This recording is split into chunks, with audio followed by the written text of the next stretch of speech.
Praise the Lord. നാം ഇനി പാപശരീരത്തിന് അടിമപ്പെടാതെ വണ്ണം പാപശരീരത്തിന് നീക്കം വരേണ്ടതിന് നമ്മുടെ പഴയ മനുഷ്യനെ അവനോടുകൂടെ ക്രൂശിക്കപ്പെട്ടു എന്ന് നാം അറിയുന്നു. റോമാലേഖനം 6-ാം അധ്യായത്തിൻ്റെ 6-ാമത്തെ ദൈവത്തിൻ്റെ വചനത്താൽ നാം എന്തു പറയേണ്ടു? ആകയാൽ നാം എന്തു പറയേണ്ടു? കൃപ പെരുകേണ്ടതിന് പാപം ചെയ്തുകൊണ്ടിരിക്കുക എന്നോ? ഒരു നാളും അരുത്. പാപം സംബന്ധമായി മരിച്ചവരായി നാം ഇനി അതിൽ ജീവിക്കുന്നത് എങ്ങനെ? അല്ല, യേശു ക്രിസ്തുവിനോട് ചേരുവ സ്നാനമേറ്റവരായി നാം എല്ലാവരും അവൻ്റെ മരണത്തിൽ പങ്കാളികളാകുവാൻ സ്നാനമേറ്റിരിക്കുന്നു എന്ന് നിങ്ങൾ അറിയുന്നില്ലയോ? അങ്ങനെ നാം അവൻ്റെ മരണത്തിൽ പങ്കാളികളായിത്തീർന്ന സ്നാനത്താൽ അവനോടുകൂടെ കുഴിച്ചിടപ്പെട്ടു. ക്രിസ്തു മരിച്ചിട്ട് പിതാവിൻ്റെ മഹിമയിൽ ജീവിച്ചെഴുന്നേറ്റതുപോലെ നാമും ജീവൻ്റെ പുതുക്കത്തിൽ നടക്കേണ്ടതിന് തന്നെ അവൻ്റെ മരണത്തിൻ്റെ സാദൃശ്യത്തോടെ നാം ഏകീഭവിച്ചരായെങ്കിൽ പുനരുദ്ധാനത്തിൻ്റെ സാദൃശ്യത്തോടും ഏകീഭവിക്കും.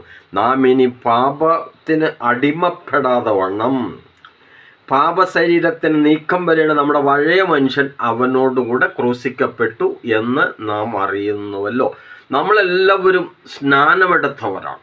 കർത്താവായ യേശു ക്രിസ്തുവിനോട് ചേരുവാൻ, അല്ലെങ്കിൽ ഒരു ക്രിസ്തീയ പൈതലായി തീരുവാൻ, ക്രിസ്തുവിനോട് ചേരുവാൻ സ്നാനമേറ്റവരായ നമ്മളുടെ പഴയ ശരീരത്തെ കർത്താവായ യേശു ക്രിസ്തുവിനോട് ക്രൂശിച്ചിരിക്കുന്നുവെന്ന് സഭ നമ്മെ പഠിപ്പിക്കുകയാണ്. റോമാലേഖനത്തിൽ അപ്പോസ്തലനായ പൗലോസ് അവിടെ വ്യക്തമായിട്ട് പറയുകയാണ്, ഇനി നാം അതുകൊണ്ട് എന്തു പറയേണ്ടു? കൃപ പെരുകേണ്ടതിന് പാപം ചെയ്യുക എന്ന് ഒരു നാൾ വരുത് എന്ന് പറയാം. അപ്പോൾ യേശുവിൽ ആയിത്തീർന്ന വ്യക്തി ശുദ്ധിമാന്മാരാണ്, ശുദ്ധിയുള്ളവരാണ്, അവർ പരിശുദ്ധന്മാരാണെന്ന് നമുക്ക് പഠിക്കുവാനായിട്ട് കഴിയും. കാരണം എന്താണ്? പരിശുദ്ധി എന്ന് പറയുന്ന കർത്താവായ യേശു ക്രിസ്തു അവൻ മാത്രമേ നീതിമാനുള്ളൂ, അവൻ മാത്രമാണ് പരിശുദ്ധനുള്ളൂ, അവൻ മാത്രമാണ് വിശുദ്ധനുള്ളൂ, അവൻ മാത്രമാണ് ജ്ഞാനമായവൻ അവനാണ്.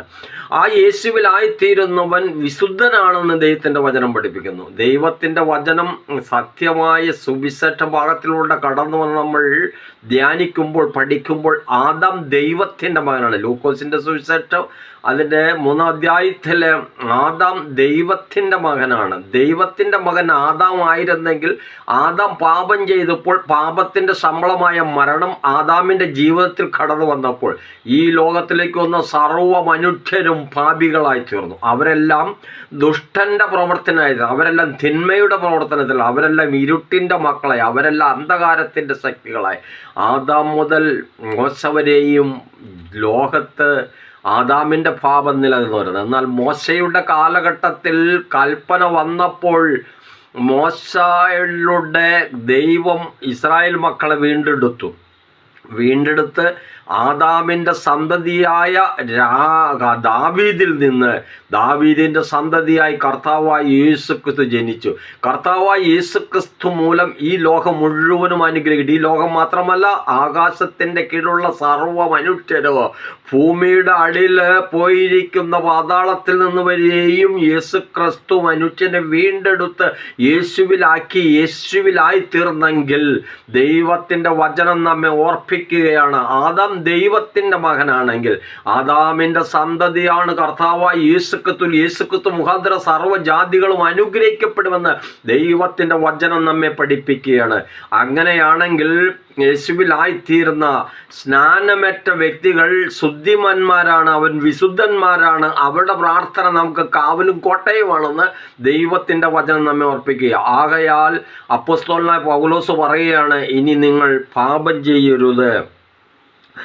അത് ഒരു നാളും വരുത്. പാപസംബന്ധം വെച്ചാൽ ഇനിയും അതിൽ നമ്മൾ ജീവിക്കുന്നത് എങ്ങനെ? അങ്ങനെയാണെങ്കിൽ ഒരു വചനം പറയുന്ന വ്യക്തി ശുദ്ധിമാന്മാരുടെയും ശുദ്ധിമതികളുടെയും പ്രാർത്ഥന നമുക്ക് കാവലും കോട്ടയും ആയിരിക്കട്ടെ എന്ന് പറയുവാൻ അവകാശമുണ്ട്.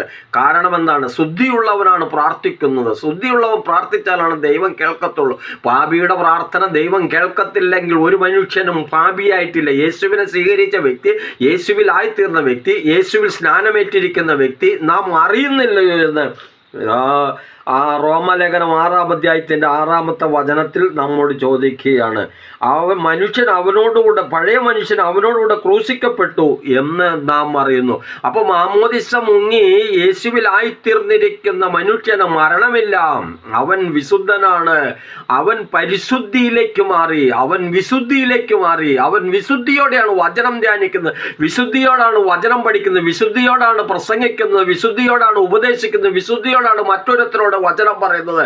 അവൻ സഭയെ കുറ്റം പറയത്തില്ല, സഭകളെ കുറ്റം പറയത്തില്ല, മനുഷ്യരെ കുറ്റം പറയത്തില്ല. കാരണം അവൻ യേശുവിലാണെങ്കിൽ താഴ്മ, എളിമ, സ്നേഹം, ദയ, ദീർഘക്ഷമ, പരോപകാരം, സൗമ്യത, ഇതെല്ലാം ഗലാത്യയിലെ 5-ാം അധ്യായത്തിൽ 22-ാം വചനത്തില് അതെല്ലാം ഒരു ക്രിസ്തുവിലായിരിക്കുന്ന ഒരു വ്യക്തിയിൽ ഉണ്ടായിരിക്കും. ദൈവത്തിൻ്റെ വചനം നമ്മെ ഓർപ്പിക്കുകയാണ്, നാം ഇനി പാപസംബന്ധമായി മരിച്ച് പാപത്തിന് അടിമപ്പെടുകയില്ല. പാപത്തിന് അടിമപ്പെട്ടവൻ ദുഷ്ടനാണ്, അവൻ അന്ധകാര ശക്തിയിലാണ്, അവൻ ലോകത്തിൻ്റെ മനുഷ്യനാണ്, അവൻ ഈ ലോകത്തിൻ്റെ മനുഷ്യനാണ്. എന്നാൽ യേശുവിലായിത്തീർന്ന വ്യക്തി അവൻ യേശുവിനോട് ചേരുവ സ്നാനമേറ്റിരിക്കുന്നെന്ന് അപ്പോസ്തലനായ പൗലോസ് നമ്മെ ഓർപ്പിക്കുക. അവൻ്റെ മരണത്തിൽ പങ്കാളികളായി. അപ്പോൾ യേശുവിലായിരിക്കുന്ന ഒരു വ്യക്തി യേശുവിൻ്റെ മരണത്തിൽ പങ്കാളികളായി തീർന്നു. സ്നാനത്തിൽ അവനോടുകൂടെ കുഴിച്ചിടപ്പെട്ടു. ക്രിസ്തു മരിച്ചിട്ട് പിതാവിൻ്റെ മകയിൽ ജീവിച്ചെഴുന്നേറ്റ് പോലെ നാമും അവൻ്റെ ജീവന്റെ പുതുക്കത്. അപ്പൊ മാമോദിസ മുങ്ങി യേശുവിലായിത്തീർന്ന വ്യക്തിയെ പഴയ പാപങ്ങളും പഴയ മനുഷ്യനെയും അതിനോടുകൂടെ ക്രൂശിക്കപ്പെട്ടിരിക്കുന്നതുകൊണ്ട് അവൻ വിശുദ്ധനാണെന്നുള്ള കാര്യം മറന്നുപോയത്. അതുകൊണ്ട് പരിശുദ്ധമായ ആലയത്തിലേക്ക് വരുന്നത്, ദൈവത്തിൻ്റെ കൃപയാൽ ദൈവത്തിൻ്റെ ആലയത്തിലേക്ക് വന്ന് ദൈവത്തിലുള്ള ഭക്തിയോടെ ദൈവത്തെ ആരാധിക്കുക. ആ ദൈവത്തിന് അംബാസംഗീതം 22-ാം വചനത്തിൽ സ്തോത്രമെന്ന യാഗമർപ്പിക്കുന്നവൻ ദൈവത്തെ മഹത്വപ്പെടുത്തുന്നു. ദൈവത്തെ മഹത്വപ്പെടുത്തുമ്പോൾ ദൈവ സ്വർഗത്തിൽ നിന്ന് അനുഗ്രഹങ്ങൾ നമുക്ക് തരുന്നു, നന്മയും കരുണയും നമുക്ക് തരുന്നു. നന്മയും കരുണയും ഈ ലോകത്തിൽ അവൻ്റെ ആയുഷ്കാലം അവനെ പിന്തുടരുമെന്ന് ദൈവത്തിൻ്റെ വചനം പഠിപ്പിക്കുക. അങ്ങനെയാണെങ്കിൽ കരുണ ഈ ലോകത്തിൽ വരാനിരിക്കുന്ന ലോകത്തിൽ ഉണ്ടായിരിക്കട്ടെ എന്ന് ദൈവത്തിൻ്റെ വചനം നമ്മെ ഓർപ്പിക്കുകയാണ്. ദൈവത്തിൻ്റെ വചനം 5-ാമത്തെ വചനത്തിൽ നാമും ജീവന്റെ പുതുക്കത്തിൽ നടക്കേണ്ടത് തന്നെ അവൻ്റെ മരണത്തിൽ സാദൃശ്യത്തോടെ നാം ഏകീഭവിച്ചരായെങ്കിൽ പുനരുദ്ധാനത്തിൻ്റെ സാദൃശ്യത്തോടും ഏകീഭവിക്കും. അങ്ങനെയാണെങ്കിൽ ഈ ലോകത്തിൽ യേശുവിലായിത്തീർന്ന വ്യക്തികൾ പുനരുദ്ധാനത്തിൽ അവനോടുകൂടെ ഉയർത്തെഴുന്നേറ്റ് അവനോടുകൂടെ ചേരുമെന്ന് ദൈവത്തിൻ്റെ വചനം നമ്മെ ഓർപ്പിക്കുക. ഇന്ന് രാത്രികാലം ദൈവത്തിൻ്റെ വചനം ഞാൻ നിങ്ങളെ ഓർപ്പിക്കട്ടെ. അപ്പോസ്തലനായ പൗലോസ് റോമലേഖനം 6-ാം അധ്യായത്തിൻ്റെ 6-ാമത്തെ വചനത്തിൽ നാം ഇനി പാപത്തിന് അടിമകളല്ല. അടിമ എന്ന് പറഞ്ഞ എന്താണ്? പാപത്തിൻ്റെ ശമ്പളം മരണമാണെങ്കിൽ മരണത്തിന് അടിമയല്ല, മറിച്ച് യേശുവിലായി തീർന്നത് ദൈവത്തിൻ്റെ വചനം നമ്മെ ഓടിപ്പിക്കുകയാണ്. പാപശരീരത്തിന് നീക്കം വരേണ്ടത്, പാപത്തിൻ്റെ ശരീരത്തിന് നീക്കം വരേണ്ടതിന് നമ്മുടെ പഴയ മനുഷ്യൻ അവനോടുകൂടെ ക്രൂശിക്കപ്പെട്ടിരിക്കുന്നു എന്ന് നാം അറിയുന്നു.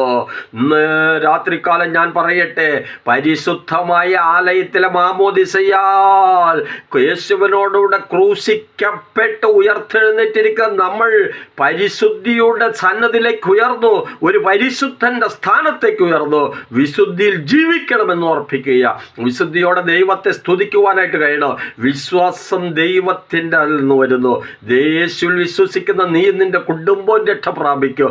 അപ്പോസ്തല പ്രവൃത്തി 16-ാം അധ്യായം 31-ാമതിൽ കർത്താവ് യേശുവിൽ നീ നിന്റെ കുടുംബവും രക്ഷ പ്രാപിക്കും. വിശ്വാസം കൂടാതെ ആർക്കും ദൈവത്തെ പ്രസാദിപ്പിക്കുവാനായിട്ട് കഴിയത്തില്ല. അബ്രഹാം വിശ്വാസത്തിലൂടെ ദൈവത്തെ വിശ്വസിച്ച് അവന് അബ്രഹാം ഈ ലോകത്തിലുള്ള സർവ്വ മനുഷ്യ വിശ്വാസികളുടെ പിതാവായി തീർന്നെങ്കിൽ ഇന്ന് രാത്രികാലം എനിക്ക് പറയുവാനുള്ളത്, അബ്രഹാം വിശ്വസിച്ചതുപോലെ പ്രവൃത്തിയിലൂടെ ചെയ്യുവാൻ നമുക്ക് കഴിയണം. നമ്മുടെ പ്രവൃത്തിയിലൂടെ നാം വിശ്വാസത്തെ ഏറ്റുപറയുകയോ വിശ്വസിക്കുന്നവർക്ക് ജീവൻ കൊടുക്കുവാൻ വരെയും തയ്യാറാകണമെന്ന് ദൈവത്തിൻ്റെ വചനം നമ്മെ ഓർപ്പിക്കുക. എന്നാൽ നമ്മുടെ ജീവൻ ഈ ലോകത്തിലുള്ള മനുഷ്യർക്ക് വേണ്ടിയിട്ട് ഇനി കൊടുക്കേണ്ട കാര്യമില്ല. കാരണം എന്താ? 2000 വർഷങ്ങൾ മുമ്പ് കാൽവറി ക്രൂശിൽ യേശു മരണമാകുന്ന ദുഷ്ടനെ തോൽപ്പിച്ചുകൊണ്ട് അവൻ 3-ാം നാൾ ഉയർത്തെഴുന്നേറ്റ് യേശുവിൽ ആയിത്തീരിക്കുന്ന വ്യക്തി ഒരു വിശുദ്ധനാണെന്നുള്ള കാര്യം നാം മറന്നു പോകരുത്. മാമോദിസയാൽ പരിശുദ്ധിയുടെ വേഷം ലഭിച്ച നമുക്ക് പരിശുദ്ധന്മാരോട് പ്രാർത്ഥിക്കുവാൻ അവകാശമുണ്ടെന്നുള്ള കാര്യം നാം മറന്നു പോകരുത്.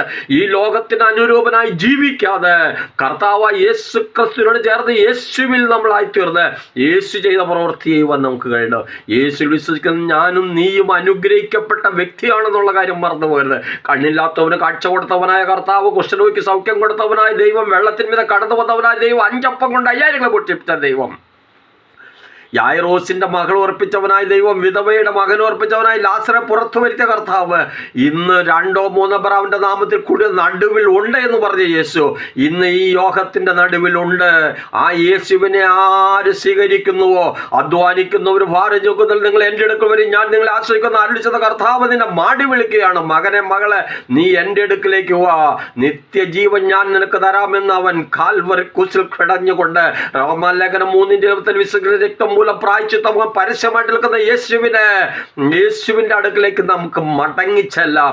ആ യേശുവിൽ നമ്മൾ ആയിത്തീരുവാൻ ഇന്ന് നമുക്ക് നമ്മുടെ ജീവിതത്തിൽ വന്ന എല്ലാ തെറ്റുകളെയും കുറ്റങ്ങളെയും ഏറ്റുപറയുവാനായിട്ട് കഴിയുമോ?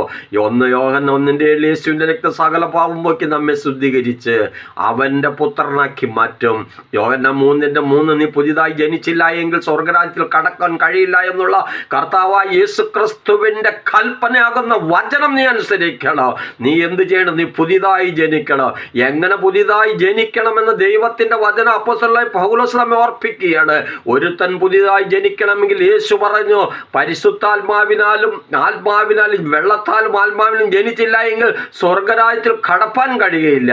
അങ്ങനെ സ്വർഗരാജ്യത്തിൽ കടക്കുവാൻ വേണ്ടിയിട്ട് ഒരുത്ത യേശുവിനെ നാഥൻ രക്ഷയുമായി സ്വീകരിച്ച് കാൽവറി കുരിശിലേക്ക് നോക്കിക്കൊണ്ട് അവന്റെ മരണത്തിൽ പങ്കാളികളായി സ്നാനമേറ്റ് അവൻ ഉയർത്തെഴുന്നേൽക്കുന്നവൻ. 2 കൊരിന്ത്യർ 5:17 ഓരോരുത്തൻ ക്രിസ്തുവിലായാൽ അവൻ പുതിയ സൃഷ്ടിയാണ്, പഴയത് കടന്നുപോയി എല്ലാം പുതിയതായി തീർന്നു. ഇന്ന് രാത്രികാലം ഞാൻ പറയട്ടെ, നീ യേശുവിലാണോ? നീ യേശുവിലാണോ? നീ യേശുവിലാണോ? നീ യേശുവിലാണെങ്കിൽ നീ പുതിയ സൃഷ്ടിയാണ്, പഴയത് കടന്നുപോയി എല്ലാം പുതിയതായി തീർന്നു. പരിശുദ്ധമായ മാമോദിസയോടുകൂടി പഴയ മനുഷ്യനെ ഉപേക്ഷിച്ച് പുതിയതായിരിക്കുന്ന കർത്താവിനെ നീ സ്വീകരിച്ചപ്പോൾ കൃപയിലേക്ക് പ്രവേശിച്ചു. കൃപ നിന്നെ വളർത്തുമാകട്ടെ. കൃപ ലഭിച്ചവളെ നിനക്ക് വന്ദനമെന്ന് മാലാഖമാർ പാടി സ്തുതിച്ചതുപോലെ നിന്നെ കാണുന്നവർ നീ ദൈവത്തിൽ നിന്ന് കൃപ ലഭിച്ചെന്ന് പറയുവാനായിട്ട് കഴിയണം. യേശു ക്രിസ്തുവിനെ കുറിച്ച് നമ്മൾ കൂടുതൽ പഠിക്കുമ്പോൾ നമുക്ക് കാണുവാനായിട്ട് കഴിയും. അവൻ ദൈവത്തിന്റെ കൃപയാലും മനുഷ്യന്റെ കൃപയാലും വളർന്നു എന്ന് അവൻ ദൈവത്തിന്റെ വചനം പഠിപ്പിക്കുകയാണ്. ഈ ദൈവത്തിന്റെ കൃപ നമുക്ക് മനസ്സിലാകും. മനുഷ്യന്റെ കൃപ എങ്ങനെ മനസ്സിലാക്കാനാണ്? മനുഷ്യന്റെ കൃപ എന്ന് പറഞ്ഞാൽ ആ യേശുവിനോട് അവന് കൃപ തോന്നിയതുകൊണ്ട് യേശുവിന് വേണ്ടി എന്തും ചെയ്യുവാൻ ആളുകൾ ഒരുക്കമായിരുന്നു. എന്നാൽ ഇവനെ ക്രൂശിക്ക എന്ന് അവർ നിലവിളിച്ചുകൊണ്ട് കർത്താവായ യേശു ക്രിസ്തുവിനെ ക്രൂസിലേറ്റിയ ജനത്തിന് മടങ്ങി വരുവാൻ കർത്താവായ യേശു ക്രിസ്തു ഒരു മേശയൊരുക്കി. അതവൻ പരിശുദ്ധമായ കുർബാനയാണ്. ആ പരിശുദ്ധമായ കുർബാനയിലായിത്തീരുന്നവന് മരണമില്ല, കുർബാന അനുഭവിക്കുന്നവന് മരണമില്ല. അവൻ ശുദ്ധിമാനാണ്, അവൻ വിശുദ്ധനാണ്, അവൻ ആരാധിക്കുന്നവനാണ്, അവൻ ആരാധിക്കേണ്ടവൻ ആരാധിക്കുന്നവനാണ്. അല്ലാത്തവനൊക്കെ ഈ ലോകത്തിന് അനുരൂപനായിട്ട് മാറുന്നു. ഹല്ലേലൂയ. ഇന്ന് രാത്രികാലം ഞാൻ എൻ്റെ വാക്കുകളെ ഇവിടെ ഉപസംഹരിക്കുവാൻ ഇഷ്ടപ്പെടുകയാണ്. നാം ഇനി പാപത്തിന് അടിമപ്പെടാതെ പാപശരീരത്തിന് നീക്കം വരേണ്ടത് നമ്മുടെ പഴയ മനുഷ്യൻ അവനോടുകൂടെ ക്രൂശിക്കപ്പെട്ടു എന്ന് നാം അറിയുന്നു. ഹല്ലേലൂയ. നമ്മുടെ ശരീരവും മനസ്സും കണ്ണുകളും കാതുകളും മൂക്കുകളും നാക്കുകളും ത്വക്കുകളും നമ്മുടെ ദശേന്ദ്രിയങ്ങളും 2 കള്ളന്മാരുടെ നടുവിൽ യാഗമായി ചേർന്ന യേശുവിൻ്റെ പാദപിടുത്തങ്ങളിലേക്ക് ഏൽപ്പിച്ചു കൊടുത്തുകൊണ്ട് ദൈവമേ നിന്റെ രക്തം കൊണ്ട് എന്നെ കഴുകണമേ, ശുദ്ധീകരിക്കണമേ എന്ന് ആര് പറയുന്നു ആ വ്യക്തി യേശുവിൻ്റെ രക്തം കൊണ്ട് ശുദ്ധീകരിച്ച് വിശുദ്ധനാക്കി മാറ്റും. അങ്ങനെയാണെങ്കിൽ യേശുവിലായിത്തീർന്ന നീ ഒരു വിശുദ്ധനാണ്, നീ ഒരു ദുഷ്ടനല്ല, നീ ഒരു അശുദ്ധനല്ല. ഒരു അശുദ്ധനും കർത്താവിൻ്റെ സന്നിധി നിൽക്കുവാനായിട്ട് കഴിയത്തില്ല. ഞാൻ ദൈവത്തിൻ്റെ വചനം ഇവിടെ ഉപസംഹരിക്കുകയാണ്. ഒരു നിമിഷവും കൂടി പ്രാർത്ഥിക്കാം. ഞങ്ങളെ ക്രിസ്തുവിൽ കൂടി വാത്സല്യമായി സ്നേഹിക്കും കരുതി ചെയ്യുന്ന സഹോദരമേ വാഴ്ത്തപ്പെട്ട കർത്താവേ, സ്വർഗം അവിടുന്ന് സിംഹാസനം, ഭൂമി പാതപീഠമെന്ന് അരുളി ചെയ്ത പാതപീഠത്തെങ്കിൽ ദൈവമേ, ഈ വചനം കേൾക്കുന്ന എല്ലാവരെയും അനുഗ്രഹിക്കണമേ. അവരുടെ കുടുംബത്തെ അനുഗ്രഹിക്കണമേ. അവരുടെ സാമ്പത്തികമായ പ്രതിസന്ധികൾ മാറ്റണമേ. അവരുടെ കഷ്ടതകളും വേദനകളും പ്രയാസങ്ങളും ദുഃഖങ്ങളും ഭാരങ്ങളും കർത്താവ് ആ ക്രൂസിലേക്ക് ഏൽപ്പിച്ചു തരുന്നത് ദൈവമേ. അവിടെ ദൈവം പഴയ മനുഷ്യനെ ആ ക്രൂസിലേക്ക് ഞാൻ ഏൽപ്പിച്ചു തരുന്നത് ദൈവമേ. ആ ക്രൂസിലെ രക്തം കൊണ്ട് അവരെ കഴുകി ശുദ്ധീകരിച്ച് വിശുദ്ധിയുള്ളവരാക്കി തീർക്കണമേ എന്ന് പ്രാർത്ഥിക്കുന്നു. പ്രാർത്ഥന കേട്ടതിനാ സ്തോത്രം. എല്ലാം ജീവൻ വെച്ച് യേശുവിൽ തന്നെ. ആമേൻ.